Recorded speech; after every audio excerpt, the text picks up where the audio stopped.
effort against drug menace in Khowai আজকে আমরা একটা গোপন সূত্রের মাধ্যমে খবর পাই যে অটোতে করে কন্ট্রাভেন্স কিছু আসছে। তো from that information I along with my OC Khowai আমরা বেলফাং লাগাতে ছুটে যাই 9টা সাড়ে 9টার দিকে। তো অ্যারাউন্ড দ্যাট টাইম সেই অটোটা আসে, আমরা আটক করতে সক্ষম হই। সার্চ করার পরে উই ফাউন্ড 2 প্যাকেটস অফ খালি কোটাস, 1000 কোটাস হবে ওটার ভিতরে,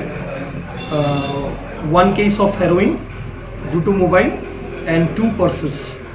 We have arrested প্রসেনজিৎ দেব রয়, রাজু দেব, দুজনের বাড়ি জিজ্ঞাসাবাদ করে জানতে পারলাম সিধাই মোহনপুর, ওরা খোয়াইয়ের দিকে আসছিল। তো আগামী দিনও আমাদের এই অপারেশন সঞ্জীবনী চলতে থাকবে। নাকাকে আমরা স্ট্রং করার যে আইডিয়াটা সেটা আমাদের এসপি স্যারের ছিল, on the initiative of SP sir. Today we are successful যে বেলফাং নাকাতে আমরা স্ট্রিক্ট চেকিং করে এই সাকসেসটা পেলাম।